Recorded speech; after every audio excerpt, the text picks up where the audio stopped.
Hello, and thanks for joining us for this episode of Into the Killing. Do you know of any interesting cold cases that were solved that we should cover on Into the Killing? Then please go to our website, criminallylisted.com. You can also suggest cases for our YouTube channels, Criminally Listed and Paranormally Listed. For this episode, we're going back to October 1989. On October 6, 1989, TV evangelist and talk show host Jim Bakker was convicted of 24 counts of fraud. Jim and his wife, Tammy Faye Bakker, hosted the PTL Club show on their own satellite channel, the PTL Satellite Network. PTL stands for Praise the Lord. This show was also known as the Jim and Tammy Show. In 1987, it came to light that Jim and another preacher, John Wesley Fletcher, had drugged and raped 21-year-old church secretary Jessica Hahn. Then, through his business, Jim paid Hahn $279,000 so that she would keep quiet. Just before the information went public, Jim resigned as the head of PTL Satellite Network and Heritage USA. After that, he was investigated for fraud. It turned out that he had cheated his followers of $158 million to fund his lavish lifestyle. A few weeks after he was convicted of fraud, he was sentenced to 45 years of prison, with the possibility of parole after 10 years. He appealed, and in February 1991, his sentence was overturned. He was then sentenced to 8 years in prison. He was released in 1994 after serving less than 4 years. While he was in prison, Tammy filed for divorce. Jim maintains that the sex he had with Jessica Hahn was consensual and he was set up. He was never charged with sexually assaulting Hahn. In 2003, he returned to TV hosting with The Jim Bakker Show. Over 20 years later, he is still hosting the show. He often focuses on what he believes, or says he believes, is the second coming of Christ and the end of days. In October 1989, the San Francisco Giants and the Oakland Athletics were playing in the World Series. San Francisco and Oakland are on opposite sides of the San Francisco Bay. It was the first Crosstown World Series. Crosstown means that both teams are in the same metropolitan area. Game 3 was scheduled to begin at 5:35 PST on October 17, 1989 at San Francisco's Candlestick Park. Oakland was leading the series 2-0. At 5:04 p.m., ABC was broadcasting from the ballpark.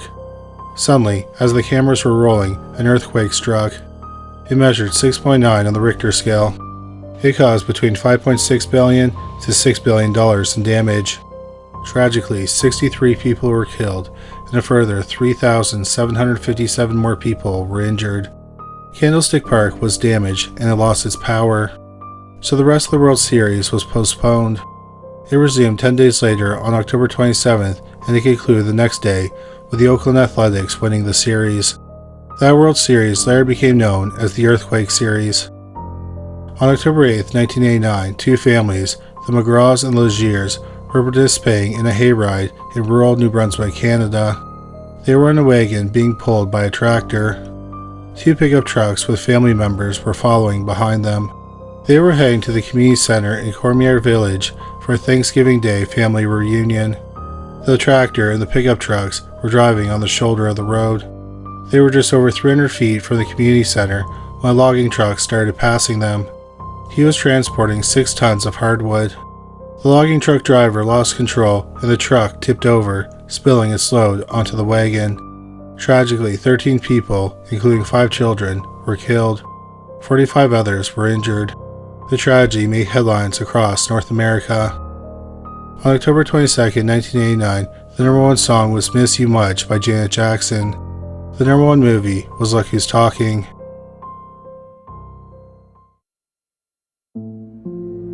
In October 1989, Jacob Wetterling was 11 years old and lived in St. Joseph, Minnesota. St. Joseph is a small city just over 70 miles northwest of Minneapolis. In 1989, just over 3,000 people lived there. Jacob was the second oldest of Jerry and Patty Wetterling's 4 children. Jacob was obsessed with the basketball player Michael Jordan. One thing that bonded him to the Chicago Bulls legend was that they shared the same birthday, February 12th. Although he idolized a basketball player, Jacob was passionate about hockey.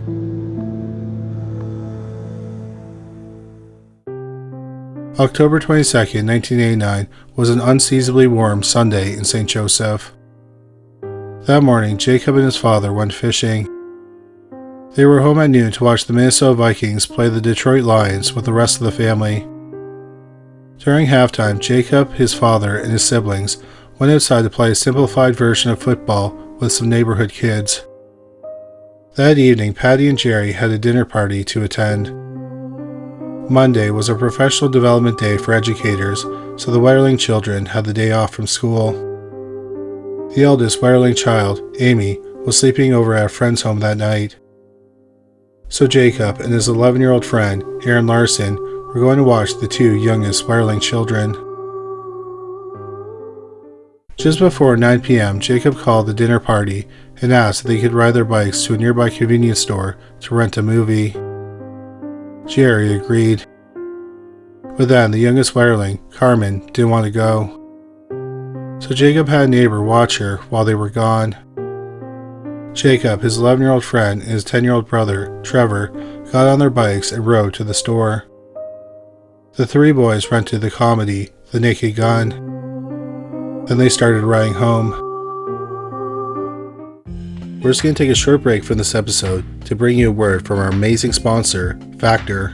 Eat stress-free this spring with Factor's delicious, ready-to-eat meals. Every fresh, never frozen meal is chef-crafted, dietitian-approved, and ready to eat in just 2 minutes. Choose from a weekly menu of 35 options, including popular options like Calorie Smart, Keto, Protein Plus, or Vegan and Veggie. Also discover more than 60 add-ons every week, like breakfast, on-the-go lunch, snacks, and beverages to help you stay fueled and feel good all day long. What are you waiting for? Get started today and fuel up for your springtime goals. So my biggest 3 problems in life at the moment are time management, eating healthy, and spending too much money on takeout.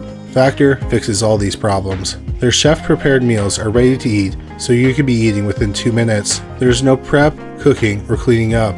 Just heat and devour, and get back to things you want to be doing this spring. They have amazing high-end meals made with premium ingredients like filet mignon, shrimp, truffle butter, broccolini, and asparagus. I'm getting hungry just talking about it. Factor is also incredibly convenient.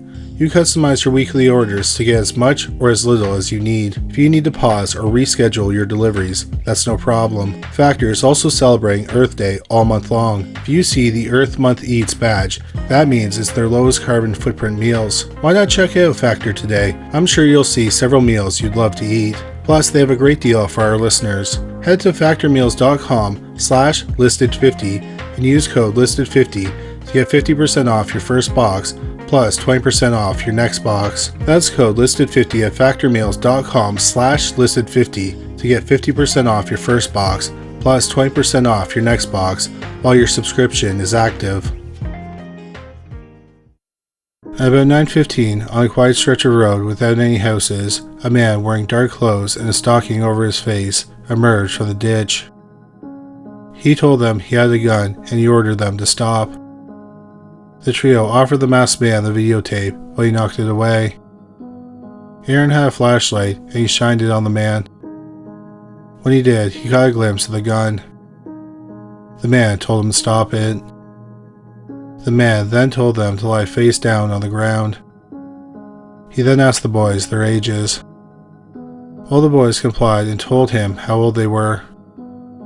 The man told Jacob's 10-year-old brother, Trevor, to get up and run into a nearby wooded area.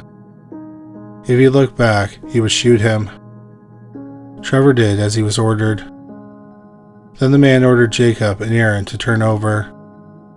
He examined them and then ordered Aaron to run into the wooded area. Aaron got up and ran into the forest. When Trevor and Aaron looked back, Jacob and the man were gone. The two boys raced to the Wetterling house. When they arrived, they told the neighbor girl who was watching Carmen that Jacob had been taken. The girl called her father. Her father called 911, then he called Patty and Jerry at the dinner party. Patty and Jerry raced home. When they arrived, the sheriff was already there, questioning Aaron and Trevor. One thing the boys noted about the kidnapper was that he had a raspy voice. Meanwhile, the police started searching for Jacob and his kidnapper, but they were nowhere to be found. The police interviewed people who lived in the area where Jacob was kidnapped. One man who lived near the crime scene, Dan Rassier, said that around the time of the kidnapping, he saw a car pull into his driveway and then leave again. It was a small, dark blue car. He said that another car had turned into his driveway earlier that day, but it was a different car. He said that the first car was a Monte Carlo type car.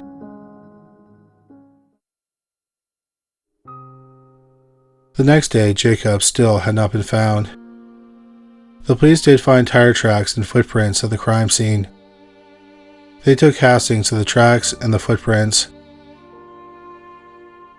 The FBI then became involved in the search and the investigation. The FBI analyzed the tire tracks and they believed that they were one of two tires sold by Sears. The investigators interviewed two boys who had seen a man in a car watching the Wetterling house in the week before the kidnapping. The police thought it was possible that the Wetterling children were targeted and they may have been stalked before Jacob was kidnapped. 4 days after the kidnapping, the TV news program A Current Affair profiled the kidnapping. They announced that businesses in the Minnesota-St. Paul area put together a $100,000 reward. More tips poured in, but still no trace of Jacob was found.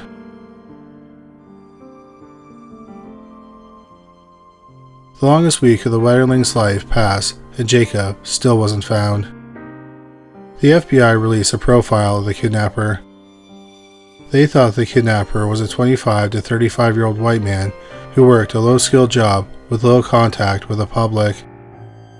He may have had a physical deformity like acne or facial scars. He also probably committed sexual offenses in the past. Hundreds of tips came in, but still no arrests were made.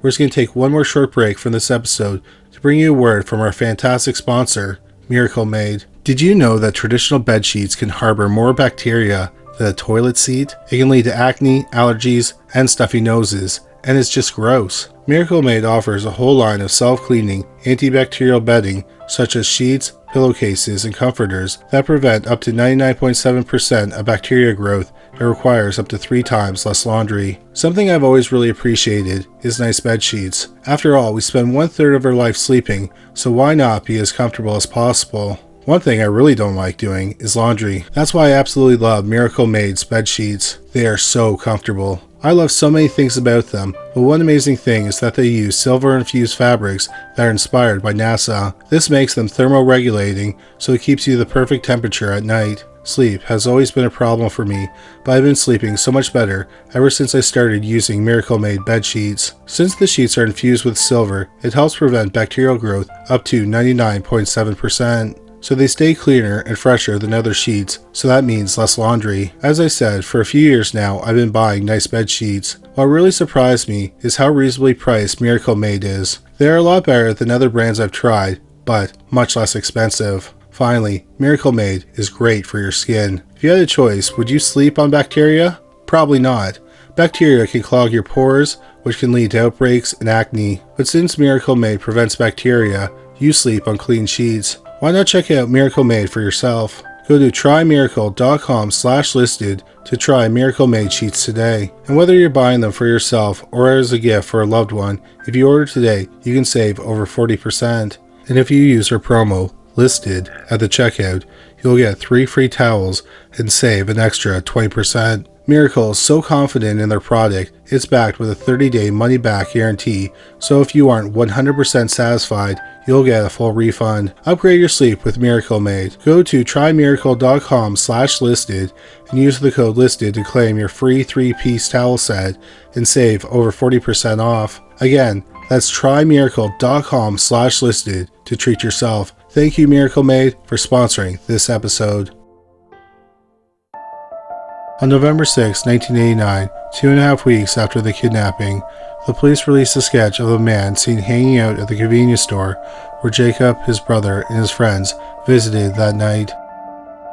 He was described as a white man in his 50s with white hair and weighed about 200 pounds. 6 days later, they released 2 other sketches.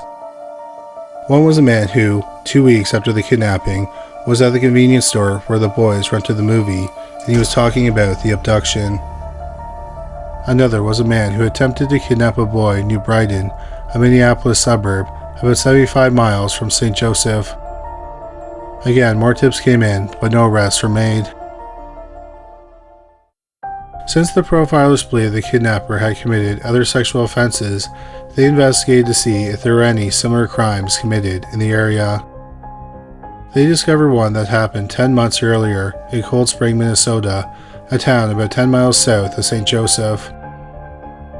On the evening of January 13, 1989, Jared Shirell was walking home from a cafe.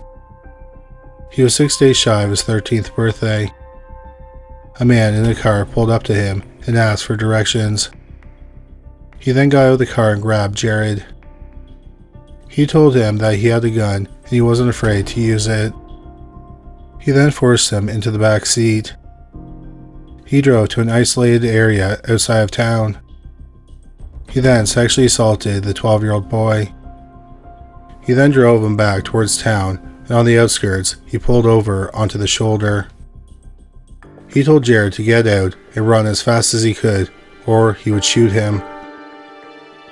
Jared described his attacker as a white man who was in his mid-30s to early 40s. He was about 5'8" and weighed around 170 pounds. He had broad shoulders and he had a gut. He had dark hair and a large nose and large ears. He was wearing a camouflage shirt and military-type pants. He was also wearing a brown baseball hat, gray vest, and black boots. A sketch of the man was released to the public. Jared was able to describe the car as well. It was a dark blue late model mid-size 4-door car with a blue interior. Also, there was a police scanner in the car. Jared also believed that the man was local because he knew the area well. 11 months after his brutal assault, Jared talked to the FBI about the crime. They believed that was committed by the same man who kidnapped Jacob.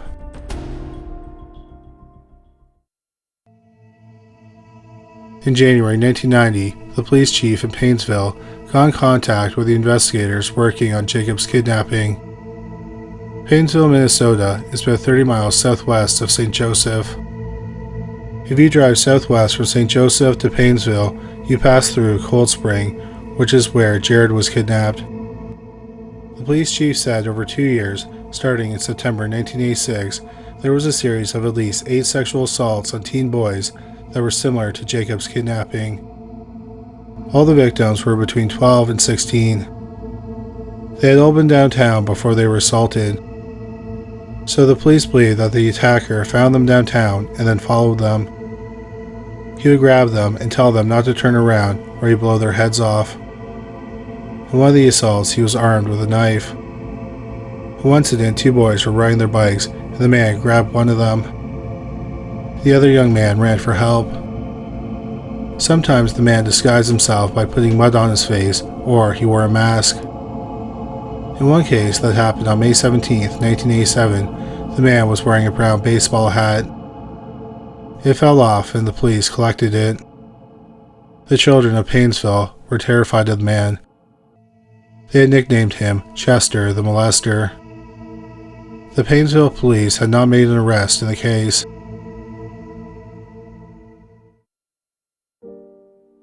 February 17, 1990 would have been Jacob Wetterling's 12th birthday. Tragically, he was still missing. His mother, Patty, used the opportunity to launch the Jacob Wetterling Foundation. The foundation aimed to prevent and eliminate stranger abductions. By its launch, Patty and her supporters had raised over $200,000. After launching it, Patty and her foundation advocated for laws to protect children. In September 1994, the U.S. Congress passed the Jacob Wetterling Crimes Against Children and Sexually Violent Offender Registration Act.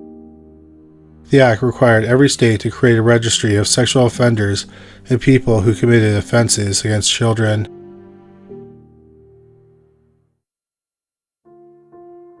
Another 10 years passed, and Jacob's whereabouts were still a mystery. Then in 2004, the police started to focus on a person of interest. It was Dan Rassier who lived close to the abduction site. He was the man who said he saw cars pull into his driveway that day. Rassier was adamant he had nothing to do with Jacob's disappearance, but he stayed on the police's radar. The police hatched a plan to see if they could get him to confess. They asked Patty Wetterling to talk to him. She agreed.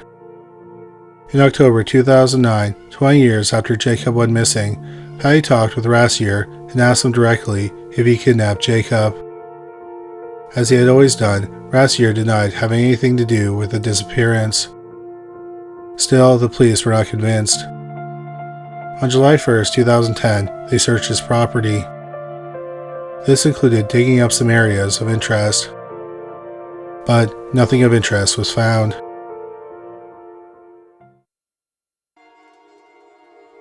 Another 2 years passed, during which no progress was made on the case. Then in 2012, the ball finally started rolling in the investigation. A lot had changed in the 23 years since Jacob went missing. If he were still alive, he would have been 34. In 1989, the three biggest movies of the worldwide box office were Batman, Indiana Jones and the Last Crusade, and Dead Poets Society. In 2012, it was The Avengers, Skyfall, and The Dark Knight Rises. In 1989, the three biggest singles were Look Away by Chicago, My Prerogative by Bobby Brown, and Every Rose Has Its Thorn by Poison. In 2012, the three biggest songs were Somebody That I Used to Know by Gautier featuring Kimbra, Call Me Maybe by Carly Rae Jepsen, and We Are Young by Fun featuring Janelle Monáe. Popular books published in 1989 include Ken Follett's medieval epic, The Pillars of the Earth, John Grissom's debut novel, A Time to Kill, and Michael Rosen's We're Going on a Bear Hunt.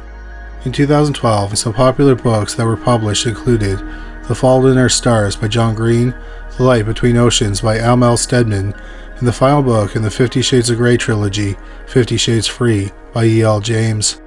1989 was a big year in television.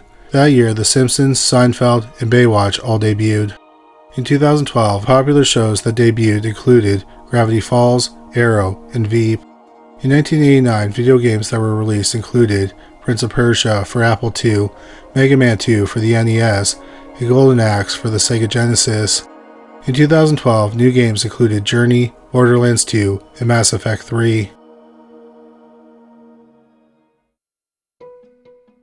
In 2012, the Minnesota Bureau of Criminal Apprehension, also known as the BCA, were investigating Jared Schreckel's case. They still had the sweatshirt he was wearing on the night he was attacked. It was sent for DNA testing. They found DNA from two people. One set of DNA was more prominent than the other. Jared could not be excluded as one source of the non-predominant DNA. However, he was excluded as the source of the predominant DNA.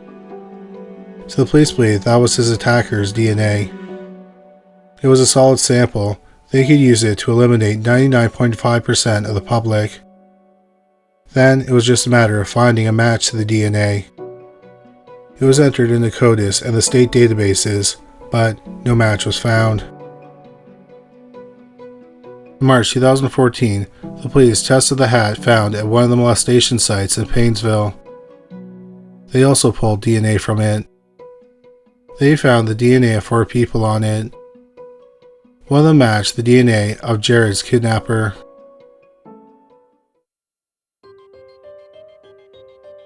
The following year, the police tested the DNA from the sweatshirt against an early suspect in both Jared's attack and the Chester molester case, Danny Heinrich.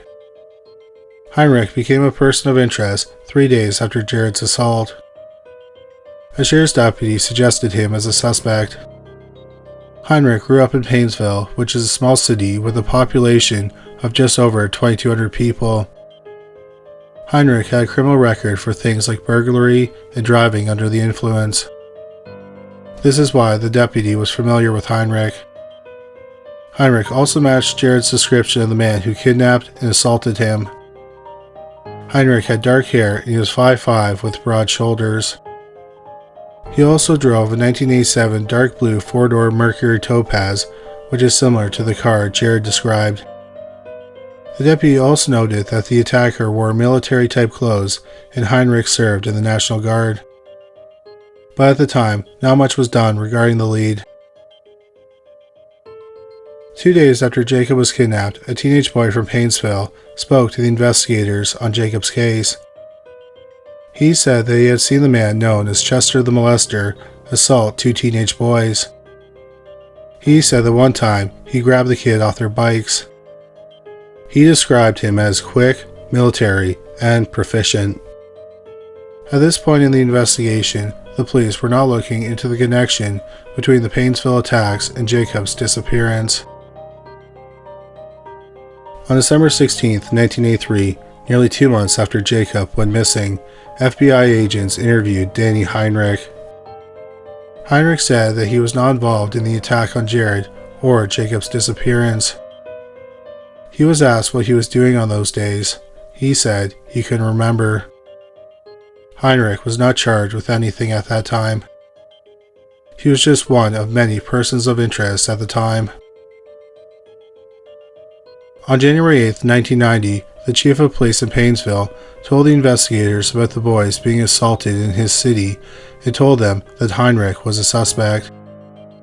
4 days later, Heinrich was interviewed by a police officer and an FBI agent. He gave them his shoes and samples of his body hair. 3 days later, Heinrich agreed to let the police take the rear tires of his blue 1982 Ford EXP hatchback. They compared to the castings of the tire tracks found at Jacob's abduction site. They were similar, but the FBI could not say for sure that the tracks were made by the tires. That same day, Heinrich took a polygraph exam. He showed signs of being deceitful. That night, the police started to trail Heinrich. As Heinrich was driving, he nosed them and tried to lose them by taking unexpected turns. After about 20 minutes, he turned off his lights and lost his pursuers. The police followed him for another 2 days and then stopped. When Jared was kidnapped, Heinrich was driving a 1987 Mercury Topaz, but he got rid of it in March 1989 and got the Ford EXP. The police tracked down the Topaz and had Jared sit in it. This was over a year after he was kidnapped. He was asked on a scale of 1 to 10 how similar was it to his kidnapper's car. He said it was about an 8 or 9. 8 days later, the police searched Heinrich's home. Among the evidence they collected were 2 police scanners. This was notable because one thing Jared remembered about his kidnapper's car was that it had a police scanner. On January 26, 1990, the police had Heinrich stand in a lineup and they took a photo of the 6 men. They showed the photo of the lineup to the 2 boys who said they saw a suspicious man in a car near the Wetterling's house in the week before the kidnapping. They did not identify any of the men in the lineup as the man they saw. Then they showed the photo lineup to Jared. He said 2 men were possibly his abductor.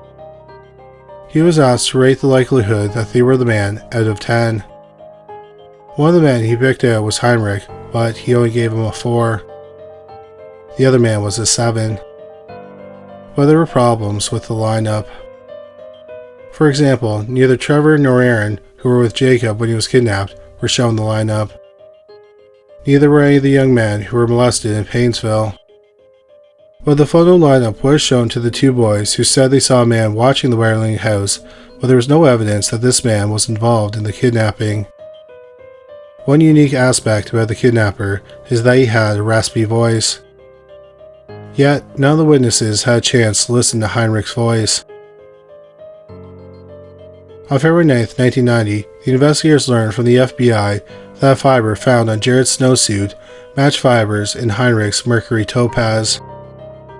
That day, Danny Heinrich was arrested for Jared's kidnapping and sexual assault. Once he was arrested, he was interrogated.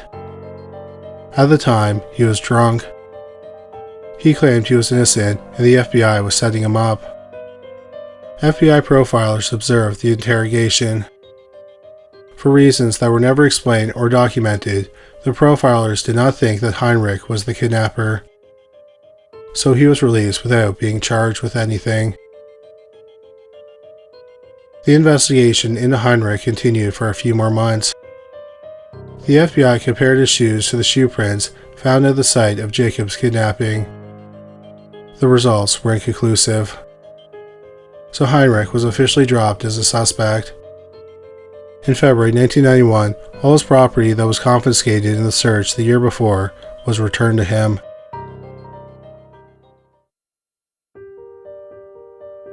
In 2015, 25 years after Danny Heinrich was arrested and released, a DNA sample was taken from the body hair that he gave in 1990. It was compared to the DNA on Jared's sweatshirt and the baseball hat from the Chester the Molester case. It was a match to Heinrich's DNA. However, the statute of limitations had run out on the sexual assault cases, so Heinrich could not be charged with them. However, the investigators believe that the man who attacked all the teenage boys was the person who kidnapped and most likely murdered Jacob Wetterling. So they got a search warrant for Heinrich's house. They found a large collection of child pornography. They also found videos he had recorded of children doing things like delivering newspapers, playing sports, and playing on the playground. But the police had a problem with the search. They found no evidence that connected him to Jacob's disappearance. It now had been 26 years since Jacob went missing, and his family still had no idea what happened to him. Understandably, they wanted closure, so they agreed to a controversial plea deal. If Heinrich confessed to Jacob's murder and revealed the location of his body, he would not be charged with his murder. Instead, he could plead guilty to one count of being a recipient of child pornography with a sentence of up to 20 years of prison. Heinrich agreed to the deal.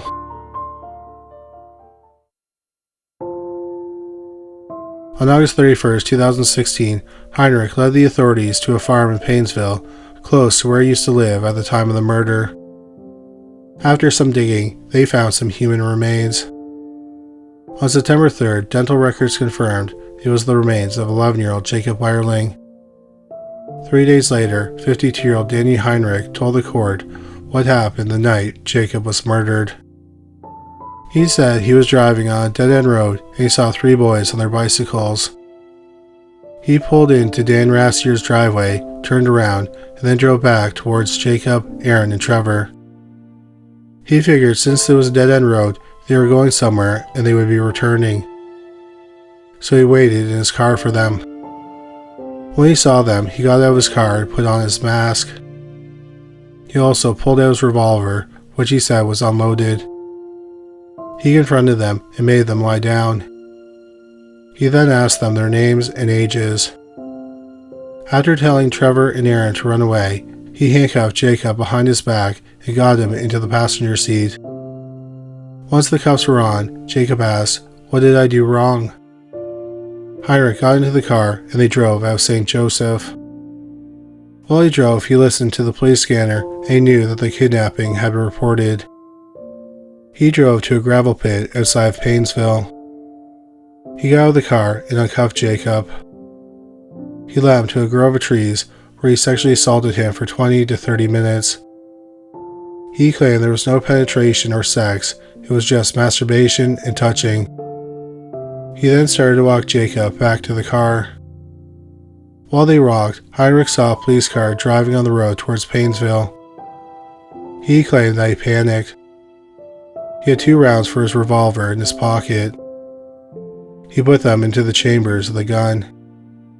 He then told Jacob that he needed to pee and asked him to turn around. He didn't think that Jacob had any idea what was coming. Heinrich then said, "I raised the revolver to his head. I turned my head. It clicked once because it didn't line up with the first chamber. I pulled the trigger again. It went off. I looked back. He was still standing. He hadn't fallen. I raised the revolver again and shot him again, and that's when he fell to the ground." After murdering the 11-year-old boy in cold blood, Heinrich went home for a couple of hours. He returned and buried the body in a shallow grave. About a year later, he drove back to the area and walked around with a flashlight. He saw some of Jacob's red reflective jackets sticking out of the dirt. He moved some of the dirt and discovered that Jacob's remains were just bones. He put as many of the bones as he could find and his clothes in a garbage bag. He then walked across the highway to the farm where the remains were eventually found. He dug a hole and put the bones and the jacket into it and covered them with dirt.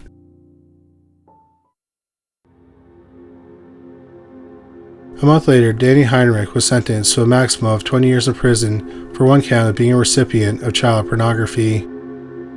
At the sentencing hearing, Judge John Tonheim said, "We won't pretend that this crime and sentence is about child pornography. It's also about changing the lives of so many children and parents who prayed for Jacob's return and also feared you coming out of the dark.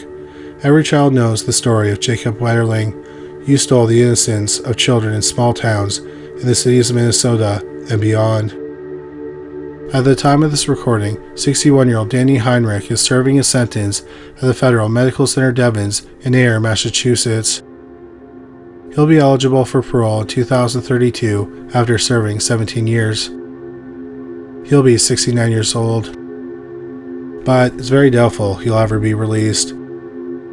At his sentencing hearing, the judge told him that his crimes were so despicable that he'll probably die in prison.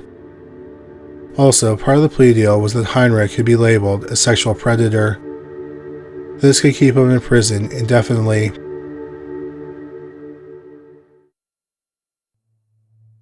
In 2018, the interim sheriff in the county where Jacob was kidnapped condemned the original investigation. He said there were 20 things that the investigators bungled.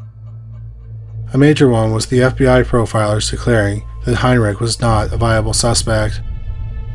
The sheriff said several agents were too inexperienced to run the investigation. One of the agents who worked on the case called it an unfair analysis.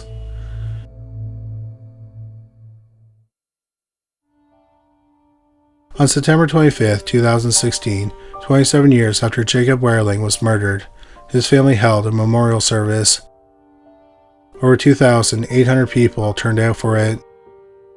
They displayed 11 candles to represent every year Jacob spent on Earth.